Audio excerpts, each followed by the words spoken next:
I feel like a lot of times we don't chase after it. One, because we're lazy. Two, because we don't feel like it's attainable. Three, because we are scared.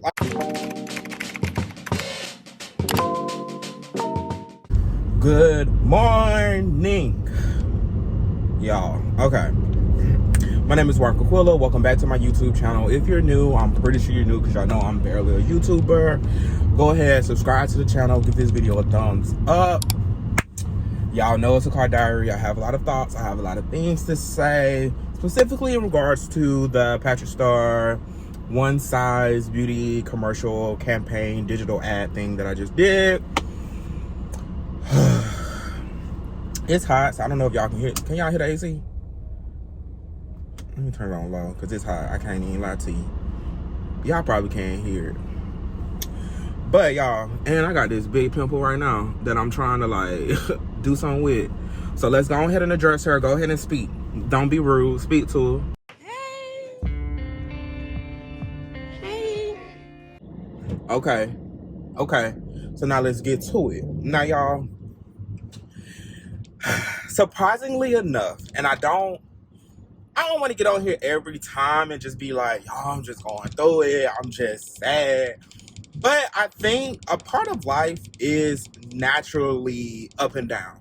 And I think that's really just a part of, you know what I'm saying, the human adult experience. Like, there's not much that I can really do about it.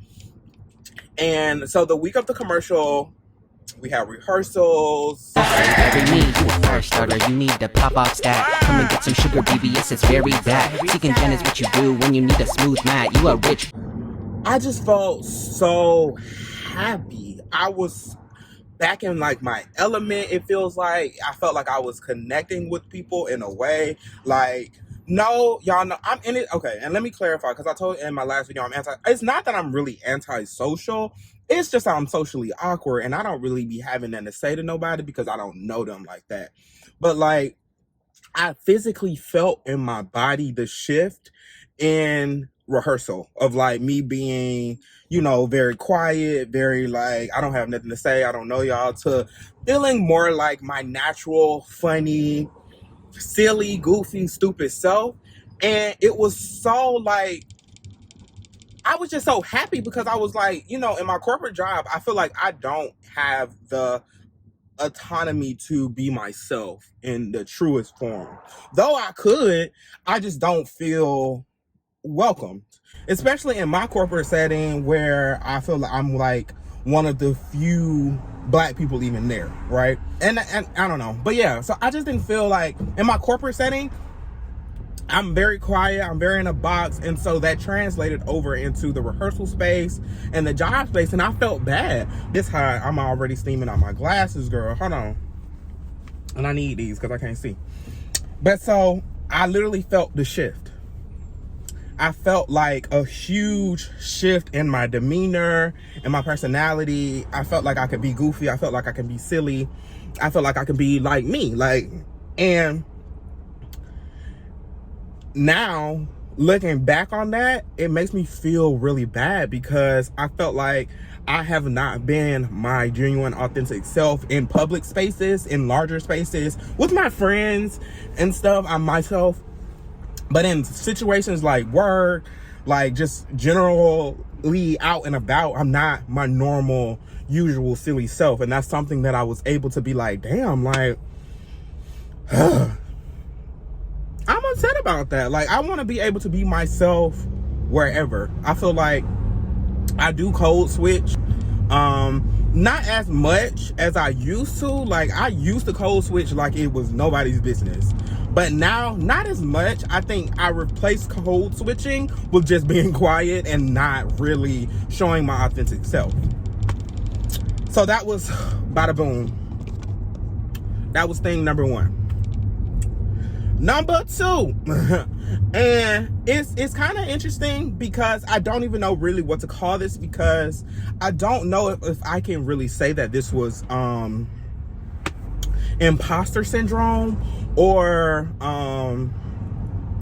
what, because I genuinely, so I am a dancer. I have not identified myself as a dancer in a long time, but going through this process made me like realize like I am a dancer, right? Just because I hadn't practiced the craft doesn't take that away from me, right? So I am a dancer, right? But I was telling y'all, like, I felt like, and if you haven't watched the previous video, y'all need to go ahead and watch that right now. I felt like I was getting ate up and I was very intimidated, even in rehearsal. Like the first, because I think rehearsals were like 4 hours. So basically it was pretty much just like audition was the first week.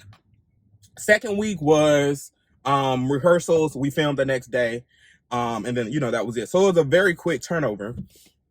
Rehearsals was like 4 hours. The first 2 hours, I was kind of like in my head, for real. Like I was in my head because I was like, damn, like I gotta make sure I retain this stuff. I don't want to be out here looking stupid. Like I don't want them to feel like they picked me and I can't deliver. That was all the things that was going on in my head. And I don't know if I can classify it as imposter syndrome because I have not been in that dance space in so long. I think it was just general anxiety, general like, Lord, I hope I can deliver type of vibe, right? In which I did. So I did, but I feel like I didn't do it at my fullest capacity. Like I felt very like ate up. Like I felt like they really outshined me in a good, like, and like I said, reasonably so. I have not been in this dance space in a minute, right? But I felt like so kind of like bottom of the totem pole type of vibe that like it definitely, I feel like it showed on camera. And so when after we filmed, I was like so much anxiety because I didn't want to fuck up these people commercial. You know what I'm saying? Like, yes, I got the steps. I kept messing up on one part, like, and it wasn't necessarily that I was messing up. I was literally slipping and falling because we had like gloves on, and it was this one move where we basically had to like flip ourselves around. I kept falling basically.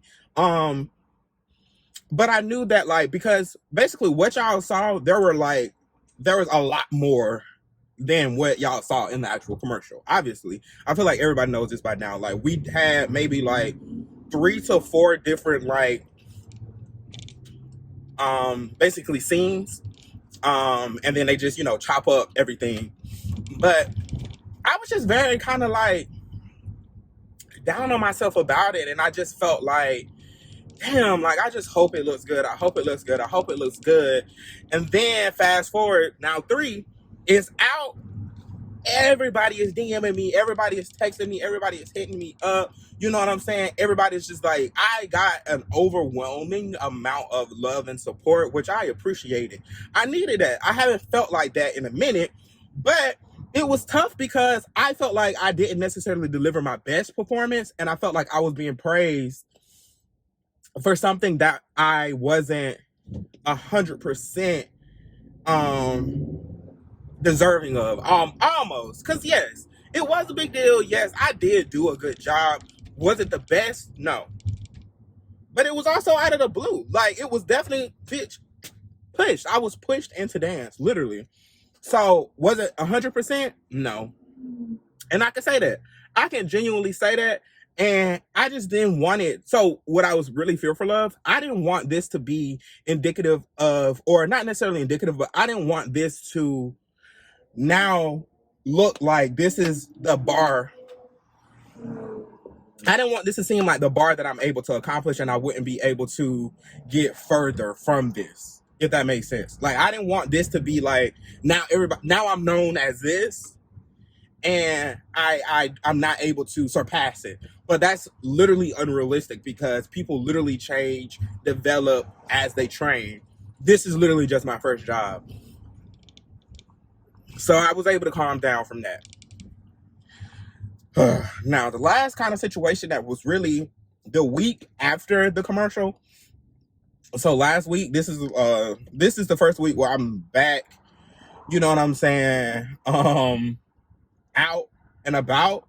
Last week, I ain't gonna lie to y'all, I was in my bed every day. I would go home after work and just get into bed. I felt so depressed. And that's, I mean, yeah, that's the term. I felt depressed because I felt like I got a glimpse, right, of what my life looked like.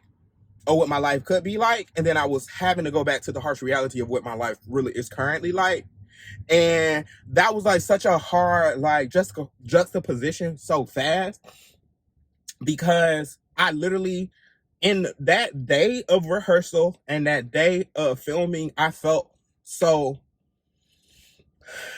at home. Like, and I can't even sugarcoat it. I felt like my genuine self. Almost. Obviously, I wasn't 100% there, but I felt like I had a glimpse of myself. You know what I'm saying? My old self. Because I grew up as a dancer, literally. Like, I grew up in rehearsals. I was more of a stage performer. So dancing for the camera was something different for me. And it was something that I do need more practice in, and I want to get more on camera work experiences, because dancing on stage and dancing for the camera are two completely different things. And that was something also that I wasn't necessarily trained or equipped for. But I mean, fake it till you make it. Like I said, when it comes to that, fake it till you make it. The other girl, the team were super supportive. They were giving me, clues. They was helping me, not clues, but they were giving me little tips and stuff, because they saw, like, what I'm saying, maybe I was struggling with, not necessarily with the movements, but like, I'm a stage performer. So when you're a stage performer, it's usually like huge, and you don't really have to, like, you have to worry about face, but you don't have to worry about face as much. But on camera, it's still huge, but it's a little bit more toned down because the camera is right here. And it's all about face. And I caught myself a lot of times having to, like, bitch, what you doing? Like, your face. Remember your face. Remember your face. But yeah, so I know, and y'all know, at this point, I just be jumping around. This is my diary, okay? Don't judge me. But back to the I got a dose. So then I got a dose of what my life could be like. And it just made me, like, feel depleted going back to that regular 9-to-5 rat race with no other, like, I didn't see another quick moment, right? But this is a time where I was supposed to, like I said in the video, I'm supposed to be in training now. I'm supposed to be getting back in classes. I'm supposed to be networking in a way so that I can build up my craft, build up the craft, and that's pretty much it. Now, what was also so surreal for me, so my 21st birthday, I came out to LA. I've always been watching YouTube. Obviously I'm not really into, well, it's not obvious, but I'm not really into makeup. But I followed Patrick Star on YouTube, and for my 21st birthday, I literally bumped into him in West Hollywood. I'm gonna insert the picture right here. And it was so, like, funny, like, so my first time in LA, I meet Patrick Star, and then fast forward to now I'm living in LA. I'm literally working for him. You know what I'm saying? Like, I was on the payroll. Like, I got paid. That was, like, so, like, cool. Like, and I didn't think about it till after, like, everything wrapped. So full circle. And it's so, like, bitch, do the work, right? And that's really the motto. Know that the only thing that you can do is to continue to show up for yourself every single day. That is the hardest thing to do, but it's the most important thing to do, and it's the only thing that you can do if you are trying to chase these dreams, no matter what your circumstances are. You have to show up for yourself, because you got at the end of the day. This is me embarking on showing up for myself, getting in these classes, posting these YouTube videos, and let's see what happens, y'all. That's all I can say, because I know clearly what I want to do. You know what I'm saying? I want to do YouTube. I know this is going to take a little minute, but I want to do YouTube, and I want to be a commercial dancer, booking maybe 1-2 gigs a month, like part-time, bread and butter coming from the digital space. I want to be happy. I deserve to be happy. I feel like it's attainable. I feel like a lot of times we don't chase after it. 1, because we're lazy. 2, because we don't feel like it's attainable. 3, because we are scared, like, out of fear, judgment, embarrassment. Because I could be doing all of this and it could potentially not turn into something, but it also can. And I kind of just want to live on the it can realm of things, the this is possible, and I seen somebody else do it, so now I can do it type of vibe. It's feasible. And I can do this, and y'all can do this too. Like, we got this. You know what I'm saying? I feel like we just really got to do the work. If you're in my shoes, or if you are already doing what you love to do, please put that energy on me. Put that energy on me. And also go ahead and subscribe to the channel. Give this video a thumbs up. Do all the things you do with your favorite YouTube crew with me. And I'll talk to y'all later.